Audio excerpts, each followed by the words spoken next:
I feel like such a stranger after moving back to my hometown.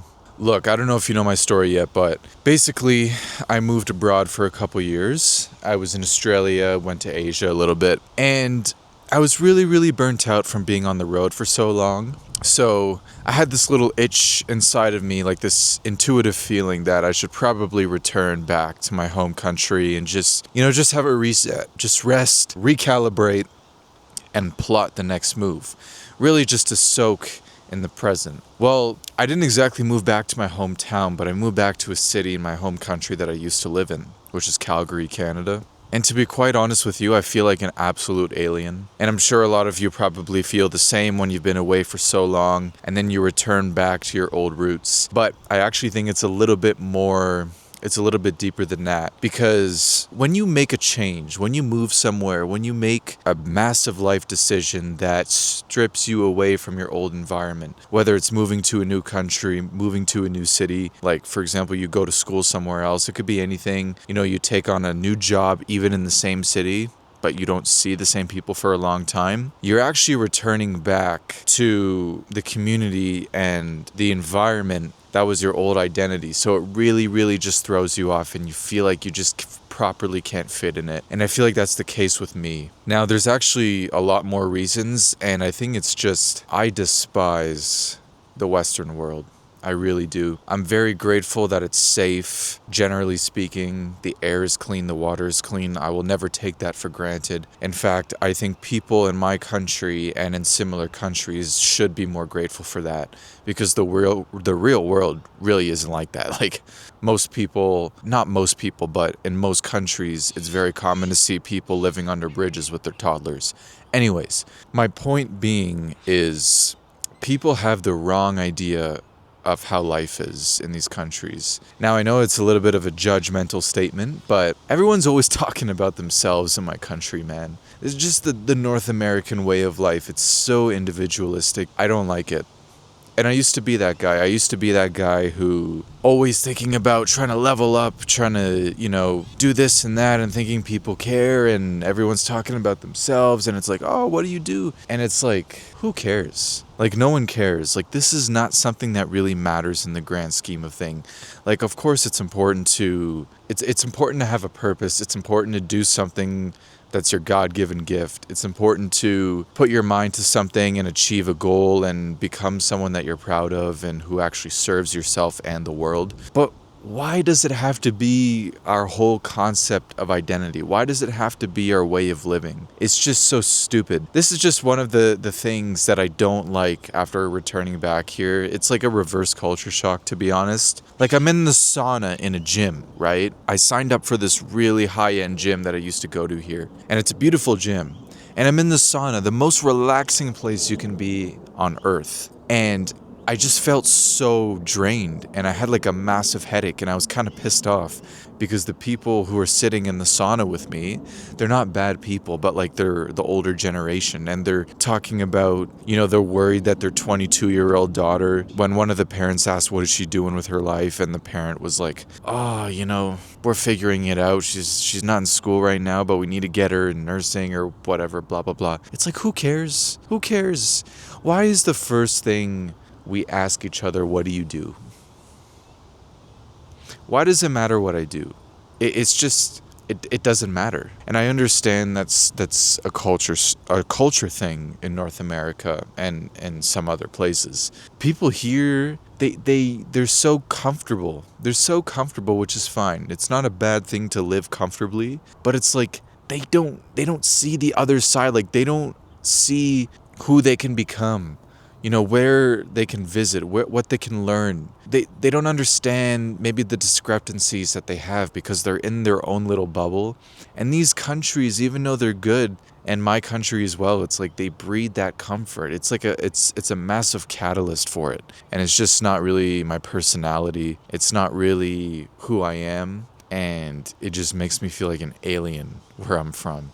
Another thing too, it's like when I went to India, I went to a friend's wedding in India, and I met up with some of the family members. So, of course, in India, if you don't know, it's a very polarizing place because there's a massive contrast. There's a lot of rich, there's the lowest levels of poor, the highest levels of rich. There is the absolute immaculate cultural and hospitality that's there, but there's also people just trying to get a lick out of you, just trying to get an extra dollar. So it's like you have these really polarizing elements. And when I went to this wedding, so his brother would be working in a factory making like the equivalent to 10 US dollars a day. For 12, he's working 12 hours a day. And he was a little bit bummed out. But he told me, he was like, Simon, we Indians, we just want food, we want family, and a roof over our head. That's it. We're simple people. And I told him, look, brother, I know you're a little bit bummed out on your situation. I know, you're asking me questions about, my country, how much they pay. I absolutely sympathize with your situation, and there's nothing I can do. I'm sorry. But what I will say is that the way you are right now with your family and you're telling me the stuff that makes you happy, you're happier than most people in my country who just focus on the wrong things, who focus on always trying to get more. The Western society, always trying to have more, always trying to... It ain't like that. So just know that, people in my country, they're not exactly content either. And there's nothing wrong with wanting more, but it has to be like, it shouldn't even come from a place of want. It should come from a place of it coming to you. Like, it's something that you attract. It's something that you become. It's not something that you want. And it's just also like the social interactions are like a little bit cold. It's like feeling like a bit of a stranger, It's like the fact that warmth is not really a thing that's a part of our culture.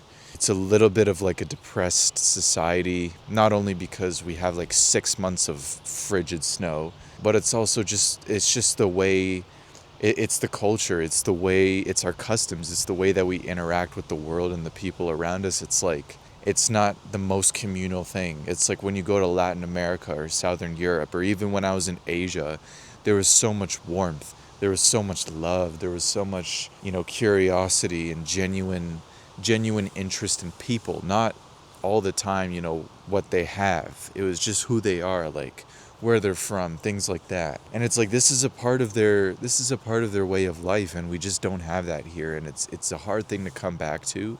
When I returned after 2 years, I didn't come back and I wasn't expecting people to like throw me a party without me knowing. Like, I came back and I wanted to be really, really low key, have a low profile, and just reunite with some of the people that I knew from before. But half the people that I encountered after returning from 2 years, it's like they haven't really changed. I'm not saying they stayed the same, but the place stayed the same, the environment stayed the same, and they didn't really ask any questions or show much interest in the journey, which is fine. I don't expect it. But at least, in maybe different societies or different living environments, there would be at least a little bit of more warmth, more questions, more inquisition into like how the journey went, like how did the change feel. And I think a lot of people just aren't really into change. So that's another thing too. And it's also just, it's hard to come back from so much warmth overseas and return to such a cold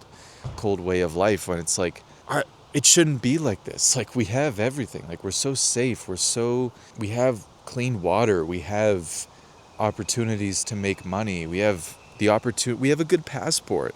We have the opportunity to travel. And it's just like, we don't recognize this stuff. Instead, we're so, like, my country, we're so focused on like politics and stuff. I understand it's important to talk about politics, but why are we creating so many unnecessary problems? It's like we have almost everything we need, and we're just creating more misery for us. It's a little bit of a tangent, but I think it makes me just feel like a stranger in my home country.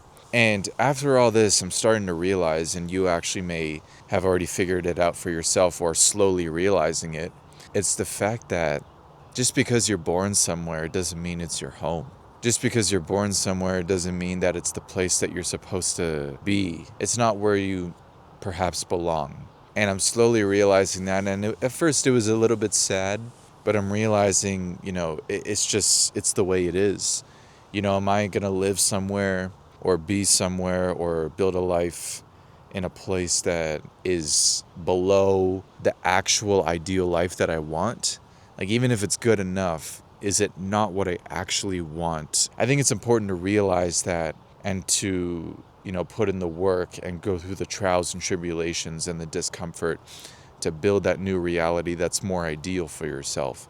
It's worth it. The golden handcuffs are not worth it.